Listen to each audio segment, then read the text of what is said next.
What if you were just doing your normal office job, sorting mail, answering phones, trying to look busy, and suddenly one of the biggest movie stars in the world walked right through the door? And not just any star, a charming, mysterious French film idol who could make hearts melt with one smile. Now imagine that the one person chosen to professionally help him is Lucy. If you know Lucy, you already know this can only end one way: confusion, chaos, champagne, and a whole lot of trouble. And by the end of this story, you'll see exactly how one simple business meeting turned into one of the most hilariously disastrous afternoons Lucy ever had. The day begins like any other ordinary morning at the bank. Mr. Mooney walks into his office expecting his routine to go exactly the way it always does, but the moment he steps inside, Lucy is already there, holding the morning mail and looking slightly flustered. "Good morning, Mr. Mooney," she says cheerfully. "Good morning," he replies, immediately noticing the pile of letters in her hands. "Do you have the mail?" Lucy nods quickly. "Well, I certainly do, right here. I've been waiting for it." But Mr. Mooney squints at her suspiciously. "You know you're late." Lucy's eyes widen in disbelief. "Late? I'm never late. Not me. I'm here right on the spot all the time." Ignoring the debate, Mr. Mooney grabs one of the envelopes and starts opening it. Lucy hovers nearby, peeking curiously over his shoulder. "Open that one," she says eagerly. "It looks important." Mr. Mooney opens the letter and begins reading. At first, his expression is neutral, but suddenly his eyebrows lift. "Wow," he mutters. Lucy instantly leans closer. "What? What is it?" "This letter is from Mr. Cheever." Lucy gasps dramatically. "Mr. Cheever?" Mr. Mooney nods, clearing his throat and reading aloud.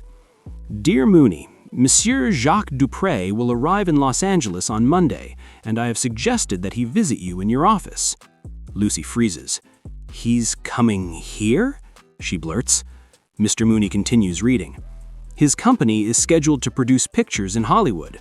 I am most hopeful you can land the account." Lucy stares at him in disbelief. "Jacques Dupré here?" "What do you think of that?" Mr. Mooney asks proudly. "Well," says Lucy, trying to sound professional, "I'm delighted to have the opportunity to accommodate him." Mr. Mooney raises an eyebrow. "Are you a fan of his too?" Lucy looks confused. "What do you mean?" "I mean Jacques Dupré. Who is Jacques Dupré?" Lucy practically explodes. "Who is Jacques Dupré? He's one of the most famous movie stars in France." Mr. Mooney shrugs calmly. "Oh." Lucy shakes her head in amazement. "He arrives Monday." Mr. Mooney glances at the calendar. "That's today." Both of them suddenly look around the office. "He might be here any minute," Lucy whispers. Mr. Mooney immediately straightens his jacket. "Pick up those letters. The place looks like a mess." Lucy rushes around the office trying to tidy everything just as there's a knock at the door. "Come in," Mr. Mooney calls. The door opens and a distinguished man steps inside with a polite smile. "Bonjour." Lucy's eyes grow huge. "It's him," she whispers excitedly. "It's Jacques Dupré." She lunges forward enthusiastically before Mr. Mooney can stop her. "Down, Mrs. Carmichael," Mr. Mooney hissed. Jacques Dupré speaks again, greeting them in French. Lucy stares blankly. "What did he say?" she whispers. "I think it's French," Mr. Mooney mutters. Then Dupré smiles politely. "Of course, I speak English." Lucy relaxes immediately. "Oh good, so do I." Mr. Mooney clears his throat and gestures towards Lucy. "This is Mrs. Carmichael, my secretary."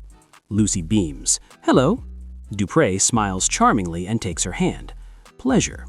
Lucy nearly swoons. "I have 2 of those," she says dreamily. Mr. Mooney quickly regains control of the situation and invites Dupré to sit down, but Lucy can't stop staring at him like a starstruck fan. "Mrs. Carmichael is such a big admirer," Mr. Mooney explains awkwardly. Dupré laughs politely. "I am flattered." While Mr. Mooney briefly leaves the office to handle some banking details, Lucy immediately pulls out a fan magazine. "Mr. Dupré," she says breathlessly, "would you give me your autograph?" "Of course," he replies kindly. She hands him a pen. "My name is Mrs. Carmichael, but would you make it out to Lucy?" Dupré thinks for a moment. "How about I write, 'Warmest regards to Lucy, whose irresistible charm and intoxicating beauty incites the hearts of men.'" Lucy nearly melts. "Oh, that's lovely!" Then she adds suddenly, "Would you write it in French?" Is your mother French? Dupré asks. No, she says proudly. She's old-fashioned Irish. That's why you better write it. Lucy continues chatting excitedly, telling him she saw his movie 3 times. Soon they begin discussing a scene where he had to face a lion in a cage. Lucy looks horrified. Was it a real lion? Yes, he says calmly. Weren't you scared? Dupré chuckles. No, because before the lion came into the cage, the director insisted on tranquilizers. Lucy gasps. They doped the lion? Dupré shakes his head. No, me. Lucy blinks. Oh. He then explains how a lion tamer taught him how to control the lion, with a whip and a chair to confuse it. You yell, he explains, demonstrating the movements, and crack the whip to distract him. Lucy nods eagerly. And when the lion raises his paw, you raise the chair to block his vision. Then he says, now take your hand and paw at me like a lion. Lucy enthusiastically does it. Within seconds, she accidentally scares him half to death with an overdramatic roar. Just then, Mr. Mooney walks back into the office, startled by the commotion. Dupré quickly assures him that Lucy was only helping him demonstrate a movie scene. Soon, the business discussion begins. Dupré explains that his production company will soon be starting to make films in Hollywood. Mr. Mooney eagerly explains the bank's services. All we need is a formal letter of agreement, he says confidently. Dupré nods. That would be fine, but I must return to my hotel right now. Perhaps you could send a secretary to my hotel and I could dictate the agreement. Mr. Mooney immediately says, of course. Lucy's hand shoots up instantly. I could go during my lunch hour. Mr. Mooney sighs but reluctantly agrees. Dupré smiles. I would be delighted. Lucy beams with excitement. I'll be there at 12:30, she promises. And while we are working, Dupré adds casually, I will order some lunch. Lucy nearly floats out of the office with excitement. Later that afternoon, Lucy arrives at the elegant hotel room wearing what she proudly calls this little old thing. Dupré compliments her appearance warmly. You look lovely. Lucy giggles nervously. She sits down to begin working, but Dupré suggests something unexpected. First, he says, holding up a bottle, we will have some champagne. Lucy blinks. Champagne? He pours 2 glasses. 1959, a very good year.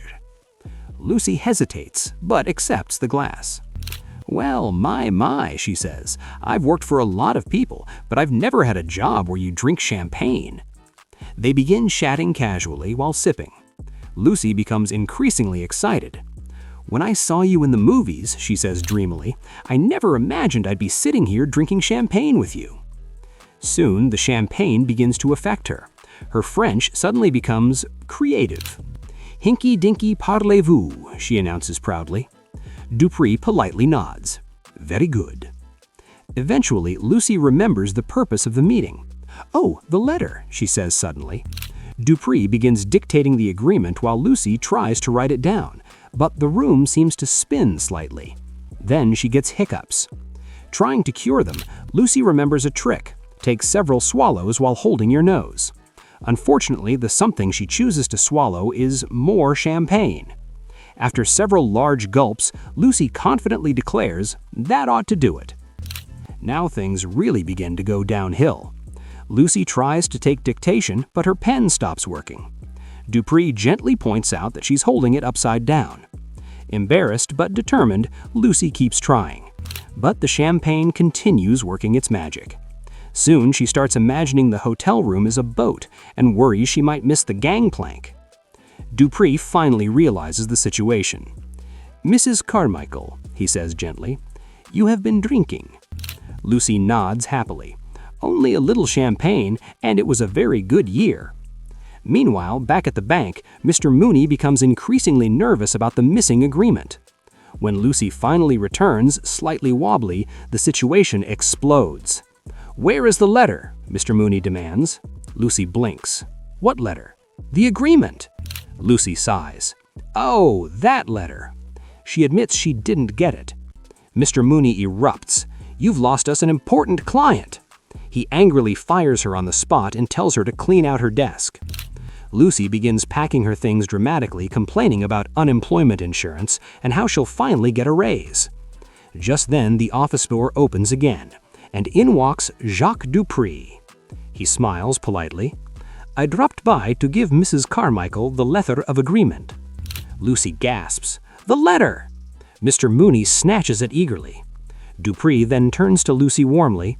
"Now, Mrs. Carmichael, how about lunch?" Lucy brightens instantly.